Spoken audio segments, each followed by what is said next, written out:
Hej,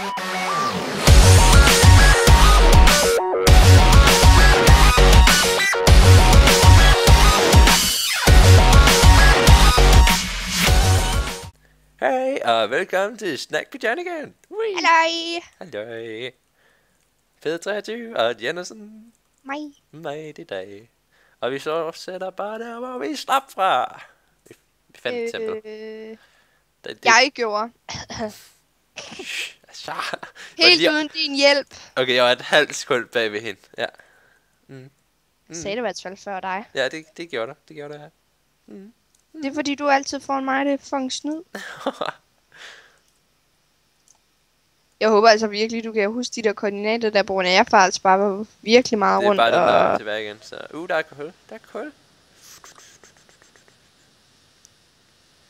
Før kunne du bare slet ikke lide kul, og så nu får du bare sådan... I starten, kul hele tiden. I starten af et spil, der er kul bare priceless. Det er awesome. Og så kommer man senere hen i spillet, så er det bare sådan... kul. Ja. Jeg tror, der er flatgrass herover og som... Ja. Ja, det er flatgrass, der er derovre. Ej, jeg gik ind i en kaktus. Jeg tror faktisk, jeg fik det. Nej. Fuck det. Men det kunne være nice, hvis vi fandt en village, fordi så havde vi mad i hvert fald. Jeg er klar til at lave en farm. Vi har sådan Jeg kan lige overdrive de der jeg vil også med over. Det er bacon, vi snakker om. Der er bacon! Bacon. Total ninja, prøv lige at se her. Au, du slog mig. Det var... Sådan der. Hey, der er en masse grise herovre. Grise. Og kør! Jeg tager køerne. Jeg tager køerne. Oh my god, der er meget lige her. Der er en masse køer lige her på. Nice. Så får vi godt med mad. Og jeg vidste godt snart det var.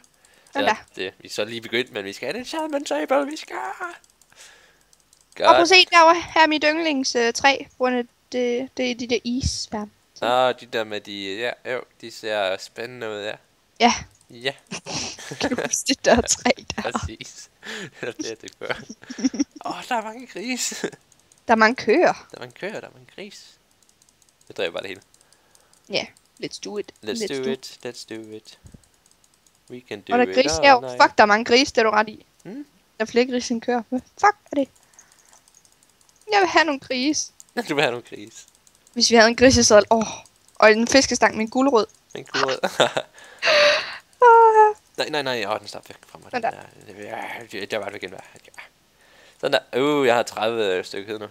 Skal vi lige hurtigt kigge lidt længere herover og se om der er måske en... Du ved, en villagerby?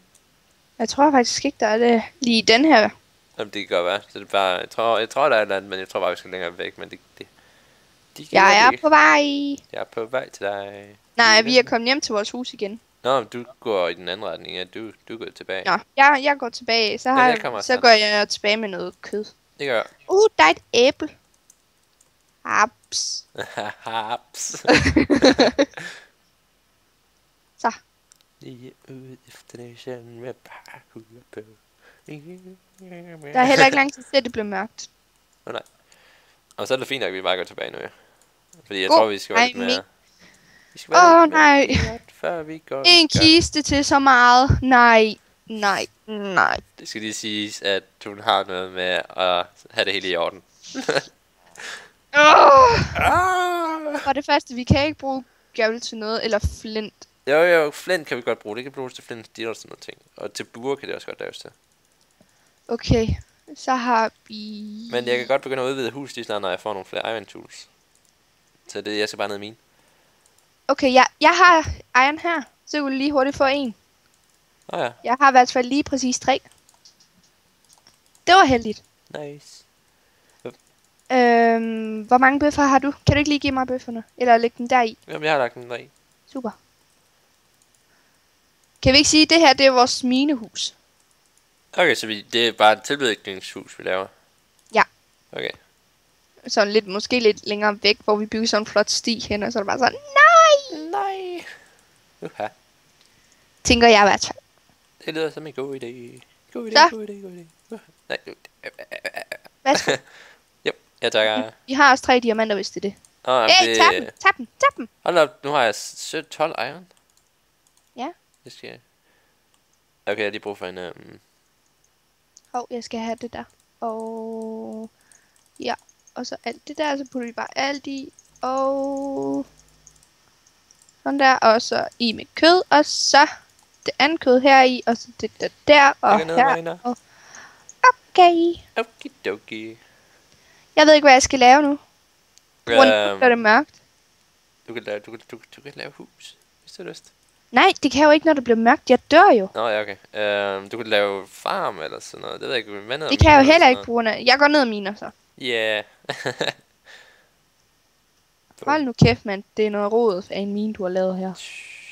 Det går rundt i ring, så kan man sådan se også. Så kan man se, hvor langt man er kommet og sådan noget. Jeg ved godt, man bare kan give F3 om, men det er mindre detalje. Gud pid. Gud.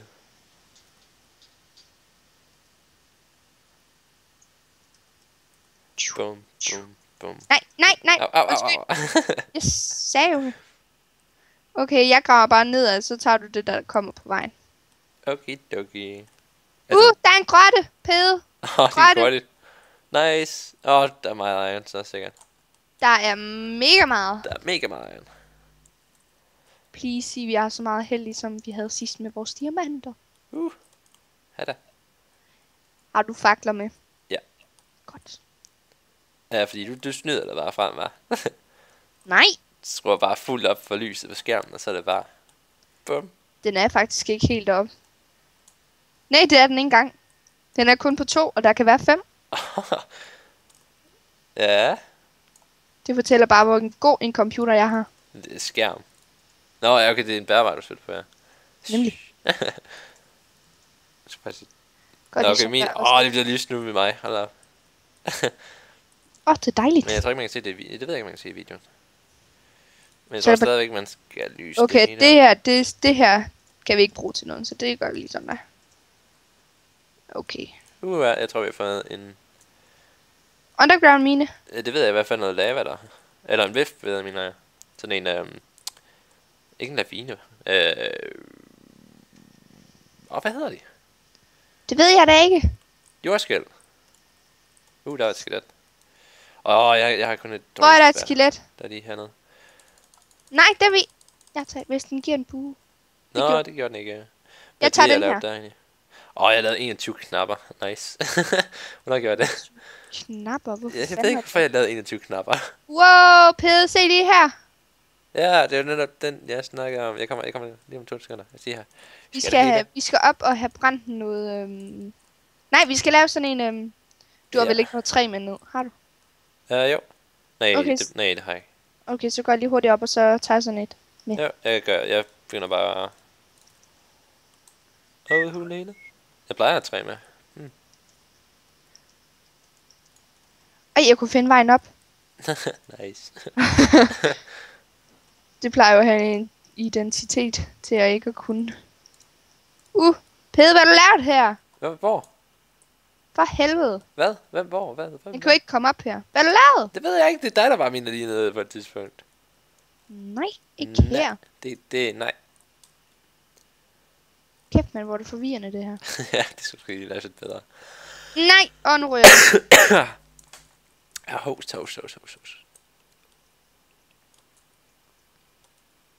Jeg ved sgu ikke lige, hvad der skete her. Jeg ved i hvert fald, det var to. Fuck. Sådan der. Så er tid i gang igen. Så er jeg i gang igen med at hoste. Ud over det. Nej. Hold nu op med det der ud over det hele. Ja. Nu har jeg gjort, så du ikke kan komme op. Ej, du har ikke bare lavet en gang en tårn i midten af den der. Nej. Okay. Så nu har jeg snart en stack kul. Peder, du tog jo for helvede. Jeg tog alt iron der. Ja. Ja. Og kul. Nej, det har jeg. Nej, det har vi her. Ja. Gud, jeg troede fandme lige. Tror de var. Tror lige. Du var lige ved at få et hjertestop der. Ja, det var jeg faktisk.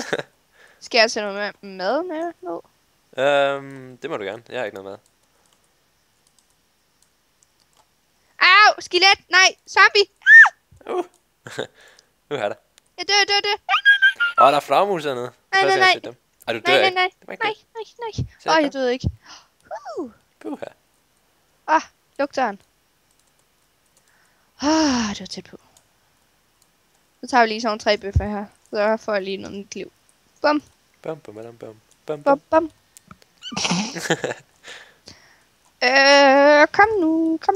Kom nu. Okay, så skal vi det her. Så har vi en spand der. Vi skal have 2 spande, en til lava og en til vand. Nej, vi skal have en til vand. Vi behøver ikke nogen til lava, sådan set. Nej, du skal også have en, det var det, jeg mente. Ja, jo, til vand. Ja.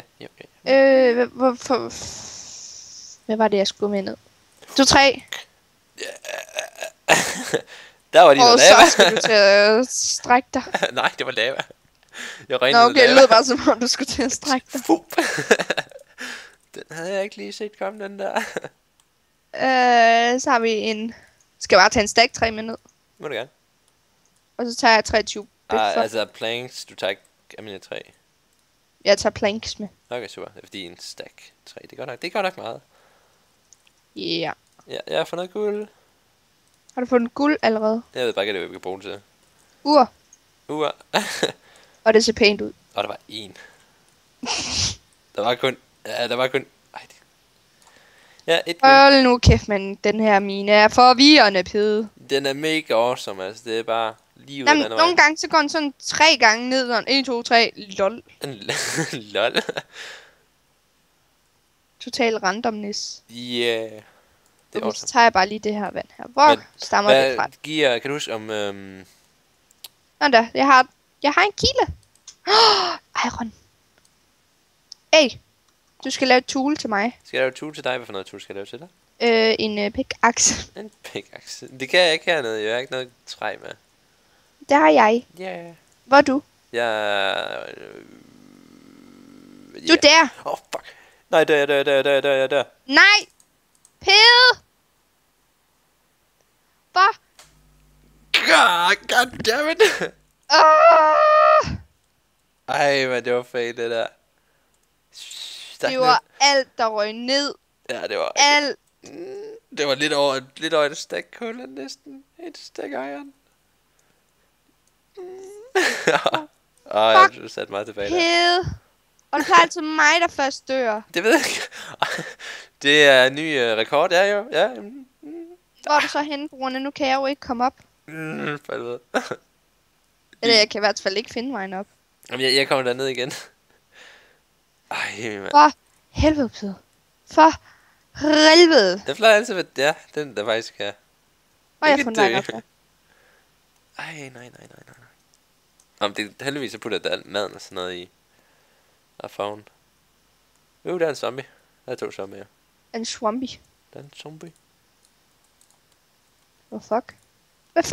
Hvor fejl? Nej! Der er det. Nej, hvad? Nej, hvad? Hvad nu? Er det sådan? Er det så? Ja, puha. Hvad skete der? Jeg kunne bare ikke lige finde vejen op. Du ved, mig alene i en mine. Nej. Det lyder lidt frækt. Jeg lyder. Det lyder lidt frækt. Kom nu herned. Jeg kommer nu. Jeg skal bare lige... Nej, du står stille, kan jeg se. Hvordan kan du se det? Jeg har øjne. Du stalker mig. Undskyld. Du stalker også mig. Superpower. Du stalker mest mig. Nej. Jo. Nej. Jo. Nej. Jo. Nej. Jo. Kom nu. Hej med dig. Jeg siger, du ser mine ting er der. 2 sekunder. Nej, det har jeg været nede og tjekke. Det er det ikke. Du ved ikke, hvor jeg døde. Jo, jeg gjorde. Nej, du gør. Okay, skal jeg vise dig det? Ja. Lige efter jeg har fundet det. Nej, på grund af jeg skulle først vise dig, hvor du henne, du døde. Prøv at se, så kom du herned, og så hele vejen herned, og så her og her og her. Og så er det her, og så lige her. Nej. Jo, okay. Jeg er ved at dø i det lige nu. Ja, har du det her. Snæft. Du har vel ikke noget træ?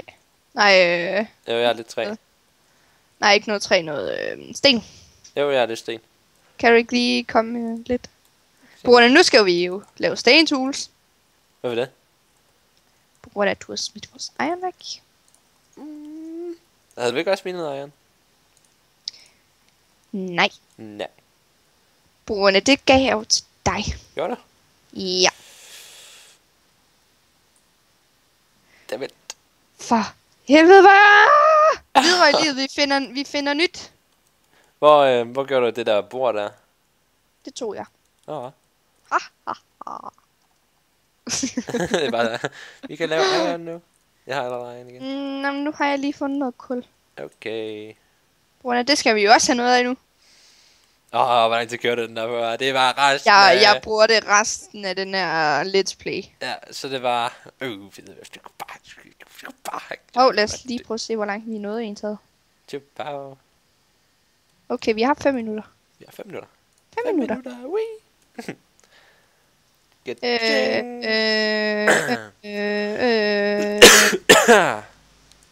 host. Jamen, host. Iron. Jeg har også fundet iron. Der er jeg. Jeg har 11 nu. Har du 11? Jeg har 11 iron. Der er faktisk mange iron her, synes jeg. Jeg fik lige 5 iron. Nice. Jeg fik brændt alle de der knapper der. Yeah. Oh my god. Pede, jeg er faret vild. Oh my god. Jeg er faret vild allerede. Nej, jeg kan se dit navn. Du er langt væk. Nej, du er der. Jeg kan se dig. Du er langt væk. Jeg kommer. Du kommer. Jeg ved, der er 2 veje. Okay. Følg lyset. Er det her? Jeg ved det ikke. Der er langt ned. Jeg vil lige komme til der gulv. Kold. Der. Jeg fandt lys. Jeg faldt tilbage. Men jeg kom til at smide min pickaxe ned i et eller andet.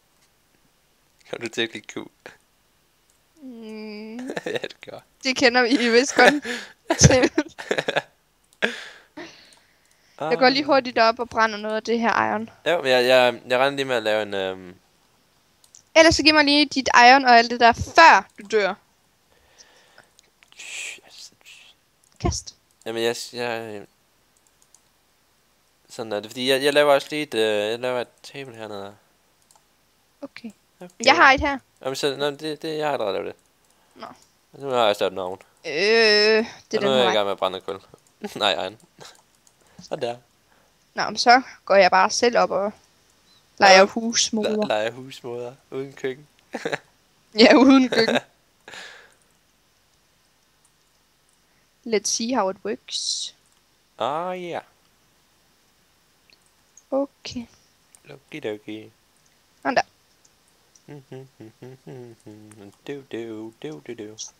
Nej, stop. Hvor er det ved? Nej. Nu. Jeg har ikke landet til at gå op ad de her trapper her. Det er fordi, nogle gange er de sådan 2 hænder, og nogle gange er de bare sådan handicappet. Nå, jo, det kender jeg godt altid. Og det er, når vi slår den der trappe, er lidt bedre. Det var dig, der lavede det meste af den. Det er altså, hvor det gik galt der, du. Hey! Det er lyst pæde, vi skal op og bygge. Hurtigt. Skal vi op og bygge? Jeg skal have mine fucking kister. Jeg kan ikke leve ud af de der kister og orden. Jeg kan ikke. Jeg tror også, jeg har også fint udstyr. Jeg tror, vi skal have en skovl til dødt. Ellers så skal vi bare fælde nogle træer lige her uden foran. Ja, lad os gøre det. Jeg kommer nu. Jeg er på vej til dig. Nej, det er et fucked up træ, det her. Jeg har ikke lavet et svær. Jeg har et svær. Jamen, jeg fjerner den bare. Pede, det her det er et fucked up træ igen. Yeah. Nej, nu er det ved at blive en nat, tror jeg. Jo, er det ikke det? Nej, okay, det lignede bare lige, det var bare en sky. Jo, det kender jeg godt altid, det der med skyerne, der bare forbandede skyer. Dødt der. Går lige sådan der, hvis der lige pludselig kommer et eller andet uventet, som en creeper. Ui. De kan godt lide det. Ja, kom uventet. Ja. Ja. Ja. Det kan de i hvert fald. I hvert fald. Men det her, det var ikke huset, vel? Nej, det er minehuset. Okay, det er bare, så skal vi have noget sand. Det gør de jo henter. til det rigtige hus. Okidoki. Har du en skovl? Nej, det har jeg lige om 2 sekunder. Okidoki. Okidoki. Jeg er ved at tage det bollede træ. Sådan der. Nu har jeg 2 skovle. Ui. Har du 2 skovle? Det er da en smart måde, du tager det bollede træ på. Hey! Vi skal sige farvel. Hey! Skal vi sige farvel? Hvor er du? Hvad Der. er det her? Nå, Nå, vi ses i næste afsnit. Ja, I må... Farvel. Farvel! I må hygge jer til næste gang. Bacon! Nå, nu Dude. skal jeg jo til at tænke mig om. Det er frygteligt. Igen, jeg håber da, du har en hjerne. Det er virkelig bare helt bare. Du elsker det. Er det solopgang? Ja, det er solopgang. Og så går der lige præcis en fucking spider lige i røven på mig. Her der. Au. Kan man ikke dræbe sådan en med vand?